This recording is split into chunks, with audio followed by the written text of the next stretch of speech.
The day has arrived. Opening day, a new season. Hope springs eternal. Everybody's making it to the playoffs. We're going to talk about the fading 300 hitter, but we want to also look at the top billings for 2026 opening day. Play ball. I'm looking to the bullpen to bring my lefty in. Keep the lead and make your team look pedestrian. It's in your wheelhouse, we'll swing for the fence. You know it's money around here, and I ain't talking expense. Strike one, heat low in the way, you can't hit it. You know you want to start a rally, but you better forget it. Strike two, off speed, same spot, your car looking. Get ready at the plate, this time you're not cooking. Strike three, swinging out of the zone. You ain't even touch it first. Tell me how they gonna drive you home. Walk it back, looking like we ain't cool then. The game's over, might as well put them back to the bullpen, oh yeah. Hello, everybody. Welcome in. I am Brett Chancey with Back to the Bullpen, presented by Locked On, and this episode is brought to you by MLB The Show 26. Visit MLBThe.show/LockedOn and use the code LOCKEDON to unlock a pack for use in Diamond Dynasty, available now on PlayStation 5, Xbox, Nintendo Switch, rated E for everyone. In this episode, we are bringing it back to the bullpen on the first full day yes. of games, but every team is still not going to play at the end of today. Welcome to Major League Baseball in 2026. Baseball is back. Well, kinda. Had one game last night. That was first time we've ever seen that in Major League history, that opening day was just one day. I know there's been some international games. Those usually happen weeks before, and then you have regular opening day. But last night on Netflix, we saw the Giants host the Yankees. We'll get to them a little bit later. But today is the real opening day. Now, the crazy thing is everybody still isn't playing. There's 11 games on the schedule today. There's still a few games that aren't going to start, a few series that aren't going to start till tomorrow. But we're still going to call it opening day is today. Let's get it on. Yeah, definitely. And I'm excited, but because I think the National League and the American League, Mike, both have a lot of really interesting storylines. Sure. You've got, pitchers that are vying for huge contracts in this next offseason. You've got the Dodgers chasing their third title in a row. They are the villain. They are the bad guy in the league. And, kind of like you say, let's just call it the Joker syndrome, where it's like, you need me, we need each other. Exactly right. And, but starting off right away, what I like to look at is who's playing an opening day. Now, obviously you're not winning the World Series on day one, but you have aces going on day one. And so if your team's playing, tonight, your top pitcher's going tonight. And for some teams, that's really encouraging. And other teams, they're like, I guess we got to throw this guy. That is the case. But the guys that have the top billing, the Cy Young Award winners, the All-Stars, those are the teams that are the ones we're going to be talking about the most over the summer, just simply because those are the good teams. But, everybody's got a number one on their staff. Everybody has to have an opening day pitcher. And so the madness starts. Yes, it is a marathon, but it's a marathon full of a whole bunch of little bitty sprints. It is. And if you try to run too fast too soon, kind of like me when I ran my first half marathon years ago, I thought I was going to die. So again, we've got to pace ourselves. I thought you were going to say you ended up flat on your face. Well, I almost did, but thank God there was a 45-gallon oversized igloo cooler on a table that I actually almost toppled, putting my weight on because I thought I was going to. I literally saw I almost had an outer body experience when I saw the finish line. It was like, I'm not going to make it. But enough about me. One of the most interesting. What do you think about me? Exactly. Well, here's the deal. One of the matchups that I like right off the bat is the Pittsburgh Pirates and the New York Mets, Mike. Right. You've got Paul Skenes, you've got Freddie Peralta. The Mets, we mentioned them in our previous show, an overhauled roster after losing Pete Alonso. And then the Pirates, they have one of the most electric aces in the game. They do have some hope there offensively. They're not world beaters. But you and I were discussing playoff odds, and they have a 43% chance of making the postseason. Actually, I think it was 47%. Oh, 47. Oh, I undershot it. Postseason. And I mean, no pressure on Paul Skenes. He only has to win every single game he pitches. Okay, pitching well for 7 innings, throwing a shutout, and kissing your sister, which is a no decision.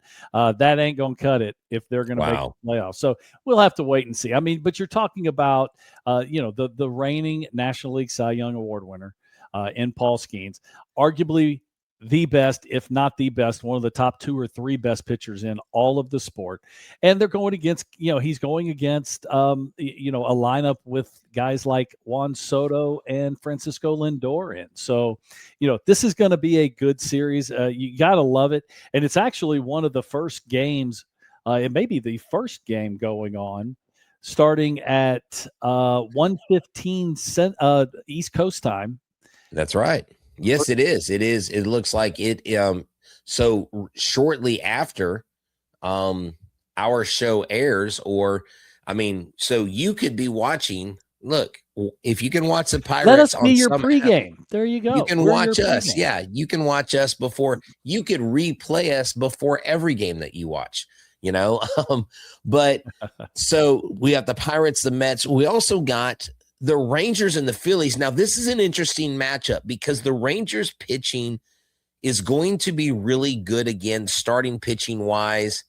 Their lineup, man, they lost some guys, and they do have some good guys that have come back. They've got some young guys that I think underperformed in 2025, so they're hoping for some bounce back years. But the Phillies with Christopher Sanchez on the mound, Bryce Harper, JT Realmuto, Kyle Schwarber, Trey Turner. And Adolis Garcia, former Ranger. So he plays his former team on opening day. Yeah, pretty interesting. And the Rangers, the Rangers have a tough road to hoe here, just simply because their pitching staff, their starting pitching staff, has a chance of being good. But, it's anchored by 2 guys at the top that are both north of 35. Nathan Eovaldi, we know this guy is one of the biggest bulldogs in all of baseball. He will take the ball. If he has to throw the ball underhand, he'll do it. And then the other one is Jacob deGrom. And if these guys are good, they are going to be tough just simply because of run prevention. What kind of run score, how many runs are they going to score? Well, we'll just have to wait and see. But when you have a rotation anchored by 2 guys like that, and if they stay healthy, and that's a big if for both of them, because neither one of them have been able to do it for long periods of time in their career, you're gonna they're going to be a formidable team in a 3-game series. And then, interesting that Christopher Sanchez is getting the opening day start. And if you remember in our last podcast, we talked about the Phillies, or maybe 2 podcasts ago, we talked about the Phillies pitching staff and what is the guy that is going to either take them to the promised land or is going to, leave them in the gutter. That's Zach Wheeler, and he's not there yet. He's coming off. He'll be coming off the IL soon. But Christopher Sanchez, the newly extended pitcher, just signed an extension just a couple days ago. He's getting the open day start for the Phillies. Yeah, definitely. And Mike, he's earned it. And when I recall stories, talking to former major league players like yourself, or even like when I've talked to Terry Poole, when I've talked to Phil Garner, there's a lot of talk about the pitchers that have the grit, the pitchers, the big body pitchers, the guys that went, the long inning pitchers. And, when I think about guys like that in the modern era, I automatically think of someone like Tarek Skubal. I think Tarek Skubal is what I would call a throwback, is more of an old school style pitcher, maybe old school style pitcher on steroids because of how hard he throws, but he's going up against Nick Pivetta and the Padres to open it up. And Nick Pivetta is a very good pitcher in his own right. In 2025, he was 13-5 and he made 31 starts. And so him and Skubal were neck and neck when it comes to statistics, they were both under 3. So these offenses are going to have a formidable opponent facing them. Yeah. So who's going to crack first is the name of the game. Well, I think what really makes Tarik Skubal a throwback pitcher is not that, and we're going to talk about this here in just a few minutes when we get to the, what happened to the 300 hitter. He still throws a lot of fastballs. And that is something that Major League Baseball does not do, even though velocity has gone through the roof. But we're not going to go deep on that yet. Tigers, there's some people that think the Tigers have a real chance. A lot of it has to do with Tarik Skubal and then Framber Valdez, who's going to be the number 2. Both workhorses. We know Framber can just create ground balls like almost no one else can. Right. Him and Logan Webb. Who pitched last night for the Giants, didn't pitch well, but did pitch last night for the Giants. So the Tigers, there's some expectations on the Tigers, and expectations can be a dirty word in baseball. Yeah, definitely it can. And a dirty word that's starting to be one that isn't said very often is 300 hitter, or how dare you talk about average in this modern day? You don't know ball. But we'll talk about that next after these words. What if sports were traded like markets? Now you can put your sports IQ to work in real time with Robinhood prediction markets. It's not just you against the house. It's you participating in a live market. You can buy or sell your positions live all game long. Use your sports knowledge in the moments that matter. Robinhood prediction markets changes the game. It's people moving the action. So when momentum shifts, you can move with it. I always knew the game, but never had a dynamic way to apply that knowledge. Now I can actually take part live in a market powered by people. You are no longer just a spectator. Play by play, you decide. Trade every play with Robinhood, now available across the U.S. Download the Robinhood app now to begin. Futures and cleared swaps trading involves significant risk and is not appropriate for everyone. Event contracts are offered by Robinhood Derivatives, LLC, a registered futures commission merchant and swap firm.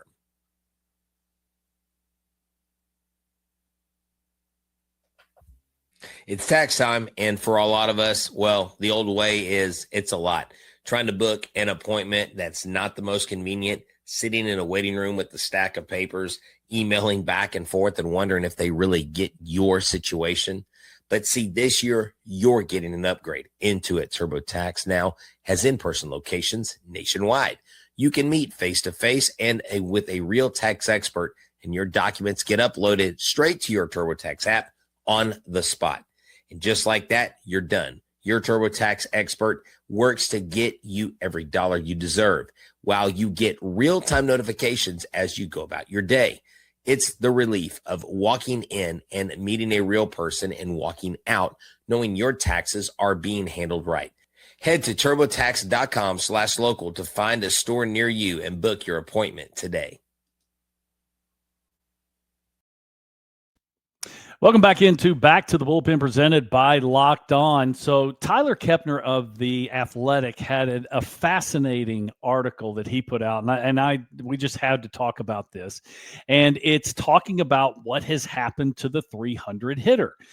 Is there going to be a resurgence of these guys? Last year there were only a handful of hitters that hit over 300. I think that the actual total was 7. And the question is, why? What is the problem here? What is, why all of a sudden has the league average gone, 25 years ago, it was, around 270, gone last year. It was actually up just a tick to 245. 243 in 2024. And why is this the case? A couple of years ago, they even changed the rules. If you remember, they got rid of the shift. That was supposed to start promoting more offense. Yeah, it helped for one season. Batting averages went up like just a couple points. And then it went straight back down last year. So 2 years ago, excuse me. So Mike, back in the day, when I was growing up, when you were pitching, I'm sorry. I was trying to be nice. I was trying not to make. It's okay. It's okay. You know how this works. I'll get you back. Oh yeah, I know. Revenge is swift here and back to the bullpen. Yes, you will get yanked from the mound in this coaching staff. No, but several years ago though, that 245 average, you would have gotten what? You probably wouldn't have had playing time. DFA. I mean, you'd be a bench player at best. You may not even get a contract. I mean, you're talking about guys, you better be really, really good defensively to continue to have your roster spot, because that just wasn't going to cut it. And now we're talking about as a league average. Now, we're not talking about, some guys. We're talking about that's the median. That's the midpoint. So that means there's a whole bunch of guys that are hitting a lot less than that. Now, why is this happening? Okay, well, what we found out a couple decades ago, guys that hit home runs get paid. Okay. Then we also figured out that that's kind of what everybody, all these organizations wanted. They want the talk a few years ago was the 3 true outcomes, which was home run, walk, or strikeout. That is what Major League Baseball was all about. Everybody swinging for the fence. You do get on base via the walk every once in a while. And the approach that hitters had is a big part of this, but it's not everything. Now you got guys, you have actually got a swing designed, an uppercut swing, trying to create launch angle. And what have we really seen? We've seen strikeouts go through the roof. Now, that's not just about the hitters. Go ahead. Right. And I've seen guys like Chipper Jones, guys that you played with, who talked about they used to do these little, I think it was called Diamond Cuts. It was a segment on MLB Network, and Harold Reynolds would go around to the different camps, when they do their 30 for 30. And Chipper Jones said, my goal was to always knock a hole in the middle of the center field wall. And, famously, Mark McGwire, they asked him, how do you hit so many home runs? And he would say, I don't know. I don't try to hit home runs. I just swing the bat. Yeah. Or you've got guys like Barry Bonds. I just flick the wrist. So you've got these guys that are home run hitters, but today the launch angle, the spin of the ball, all that stuff coming off the bat, 9 times out of 10, it seems like, or I guess 8 times out of 10, you're striking out, you're missing that ball. And they have gone away from that flat plane, that going into the ball, throwing the head at the bat. I mean, you coach baseball players, whether it's pitching, whether it's hitting, all this stuff. And I've even seen Dante Bichette talk about how he thinks the philosophy of hitting for a lot of these academies and coaches, it just doesn't render long-term success for those who aren't elite. Well, even the ones that are elite, because those are the guys in the big leagues. I mean, the quality of contact or the amount of contact has gone down. That's why strikeouts have gone up. And, the best hitters in the game, the best hitters of my generation, Barry Bonds, Albert Pujols, Chipper Jones is one. And I've heard Chipper Jones talk about this just recently, that, what the swing that they actually had, was there a slight uppercut swing? Yes, but it was always later in the swing. What they felt like they were doing, they all felt like they were hitting down on the ball. And I can tell you, one of the ways that I approach teaching hitting is as a pitcher, which means I'm always trying to figure out where your hole is. Well, how am I going to get you out? And, it's not always with the breaking ball. A lot of times it's with where can I put the fastball? And right now, that's why the north and south pitching has gone through the roof. And it really, kind of coined the term, and the idea was Brent Strom with the Astros, many years ago, was that, east and west hitters can hit. North and south is where they have a bigger problem, especially north with the fastball because of the uppercut swing. Hitters swing and miss at pitches underneath the baseball, almost. And as a pitcher, why would I want to throw something that's going to drop into the bat path? So, and now you talk to hitters, one of the things they're going to talk about, Brett, they're going to talk about, how velocity has gone up. True. How spin has gone up. True. With the new technology we have in these advanced video and cameras, that now they can actually see how the ball comes out of your hand, and you can manipulate that to change the shape. Okay, that's all true. Okay, but you couple that with the idea that the hitters have a different approach. They're no longer trying to put the ball in play. They're trying to drive the ball out of the ballpark. Now you can understand why the 300 hitter has become not obsolete, but there's just not very many of them. It's become rare. That's right. Shoot, the number 300's dying fast. 300 wins, 300 hitters. I mean, is there any correlation there? The game has changed. But we'll get into it a little bit more in our next segment before we talk about the Yankees and Giants, because it's not just the quantity of pitches, but it's the quality of pitches that are coming at hitters that's really changing the game.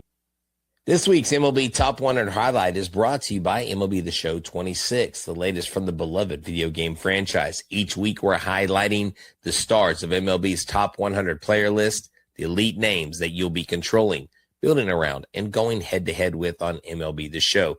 Today, we're spotlighting Jose Ramirez, ranked number 8 in MLB's Top 100.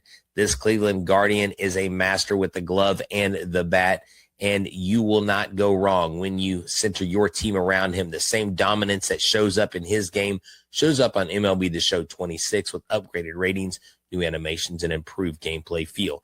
If you love baseball, you'll love playing this even more. Visit MLBThe.show/lockedon and use the code LOCKEDON to unlock a pack for use in Diamond Dynasty. Internet connection required. Now available on PlayStation 5, Xbox Series S and X, and Nintendo Switch. Rated E for everyone. The tournament is here, and one of the best times of the year. Brackets, buzzer beaters, upsets. It's nonstop action from tip to final cut down. And right now, FanDuel is giving new customers a way to stay in the action all tournament long. You can get up to $300 back in bonus bets every day for 10 days. That means 10 chances to stay involved throughout the entire tournament. You can mix it up however you want. Game picks, futures, and even same-game parlays for bigger potential payouts.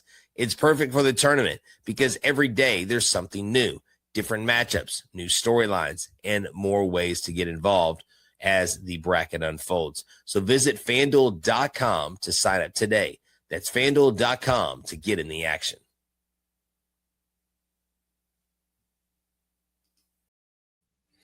So, Mike, we come back in our final segment just to, top this topic off. Yeah. The number of pitchers that are faced is kind of a problem for the hitters, because you and I were dissecting this from this excellent article from The Athletic. And in the Ted Williams era, pitchers only faced 74 pitchers in a season. So the year he hit 406, yes, he faced a total of 74 different pitchers. Okay. There was only 17, or there was only 8 teams.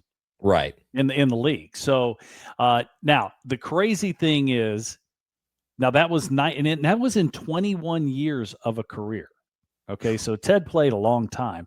He did have the hiatus. He went to war and then came back, and he was, basically the same guy. So if you look at now this, the fascinating thing was the list that Tyler Kepner put together, and he used guys like Ted Williams, Willie McCovey, Gary Gaetti, Torrey Hunter, and Andrew McCutchen. And the reason he picked these guys is because they all have pretty close to the same number of at-bats. Okay. So Ted Williams, in his career, he faced 447 different pitchers. Okay. That's that 21 years I was talking about. Andrew McCutchen, from 2009 to present, he's still active. He has faced 1,527 pitchers. Over 3 times as many pitchers. That is absolutely incredible. Terry Francona actually said, manager of the Reds, he goes, it used to be, hey, you know what? Get to the bullpen. We get to their bullpens, and we got a chance to win. Well, that's not the case anymore because now the guys in the bullpens are the ones that have the best stuff. That's where the high velocity is coming from. Right. You mix the idea several years ago, for the first time in Major League history, there were more off-speed pitches thrown than fastballs. Okay, this was, I don't know, 5-6 years ago, for the first time. Okay, think about that. Everyone had always said, when I grew up, we were always, you got to establish the fastball. Then you go, well, that's not the case anymore. Now it's all about the spin. And you mix that with so you got higher velocity, but you're not using it as much. Everybody's got multiple breaking balls and off-speed pitches. Hitters' approaches, with the uppercut swing and swing and miss really isn't a big deal anymore. I mean, we got MVP striking out over 200 times. Yes.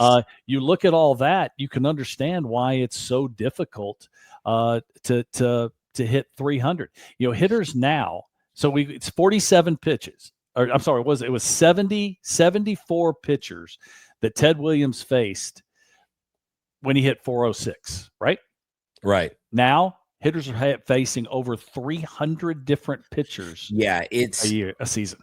It's almost like the cards are stacked against you. And it absolutely is. Whenever you hear, you're amongst your friends, you're maybe at the sports bar, maybe everybody's hanging out at the game, and you're like, why can't this guy hit? Every time he gets up, he strikes out. It's like, well, in the last 3 days, he's faced 14 different pitchers. Yeah. So, and that's not an exaggeration. No. And it's not to make excuses. It has just become harder. And what is the line that is always attributed to baseball compared to other sports? Hitting a baseball is the hardest thing to do in sports. Period. So if you make it more competitive pitching wise, then the batting averages are going to go down. And, I know that baseball is trying to manufacture runs, almost like the NFL is trying to manufacture points, and they're trying to legislate injuries and keep those off the field. At some point, like what would be a counter though, Mike? Does baseball get out of this era? Do they juice the ball? Do they what do they do to fix this? Or is this just I don't think there is a fix. I think that we may still continue to chase rules. I mean, when you look at, you're looking for more action on the bases, you've got a rule now that they're going to play with in the minor leagues that, you can't disengage the rubber. You can't, there's crazy stuff going on that they're looking at to try and manufacture more runs. They're moving second base in one of the minor leagues this year. Yeah, we talked about that. These are all things trying to create more offense. Heck, I know this is an exaggeration. Hopefully this is an exaggeration. Are they going to put a max velocity on the ball? You can throw the ball. Right. It's funny, Mike. Now, when I was growing up and we were obsessed with trying to throw hard, there was this really cool place in Baytown, Texas, where my dad played softball tournaments, and they had indoor batting cages and they had indoor throwing cages, and they had a radar gun. And that was the coolest thing, when you were in 7th grade, you're like, I threw 58 or, whatever we were throwing. But there was a baseball they came out with, and it had a little digital clock on it. I remember. And I could never, you press the button and you throw it. And it's supposed to tell you how hard you threw. Well, I remember one time I threw like 98 miles an hour, and I was so happy. I was like showing all my friends, I threw 98. And they're like, was that in kilometers? Yeah, it must have been kilometers. Must have been a Canadian ball. My grandmother probably sent it from Canada. Oh my gosh, I'm serious. You got the NPH's chat, the right. But funny. It was faulty. But we've been obsessed as a fan base with speed, and the stories of Nolan Ryan and his first two times on the mound, his first 2 batters he faced in high school. The first guy he hit, he broke his arm. The second guy he hit, he broke his batting helmet. So, those stories are synonymous with baseball. And look, hitting, when you can do it at a high level it's just that much more impressive. And that's why those are the guys that get into the Hall of Fame. And maybe gone are the days of the 300 hitter, but maybe we're looking at the 980 OPS guy, or we're looking at the 537 slug, or, whatever, right? We're looking at those numbers and measuring the metrics differently. There's still something to be said about putting the ball in play. There is 100%. What are the hitters supposed to do? They're supposed to hit the ball hard. But there's guys like Steven Kwan. They don't. Luis Arraez, who just got a contract just right before spring training started. These guys are the ones that carry the higher batting average. These are the guys that put the ball in play and don't strike out. I think we're going to see a resurgence of that. At least I'm keeping my fingers crossed that is the case, because there needs to be a little bit of everything. Okay, you're going to tell. I would love to have Steven Kwan at the head of my at the leadoff spot of my team.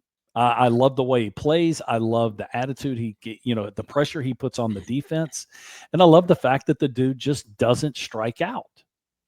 Right, and even though I don't think he stays in Cleveland, I think he's going to sign elsewhere, but he's not going to sign a mega deal. Well, no, and that might be one of the ways they stays in Cleveland. If the Cleveland can still afford him, since he's not a home run hitter.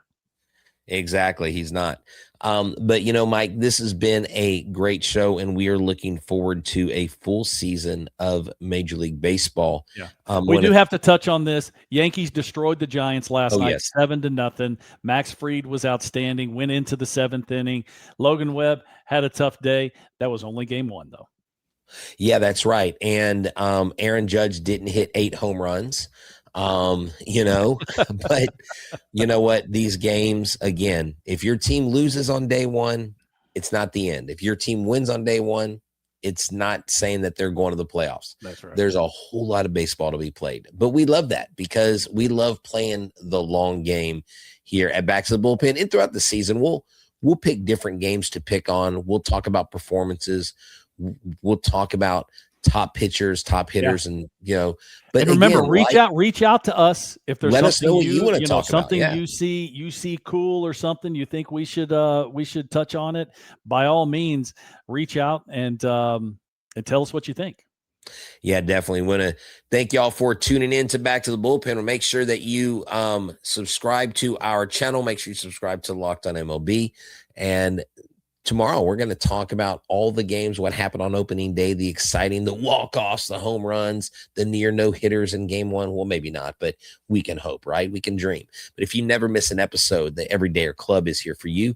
Get Back to the Bullpen episode free, plus members-only Discord access and more. Head to lockedonpodcast.com/everydayer and check that out if you never miss an episode.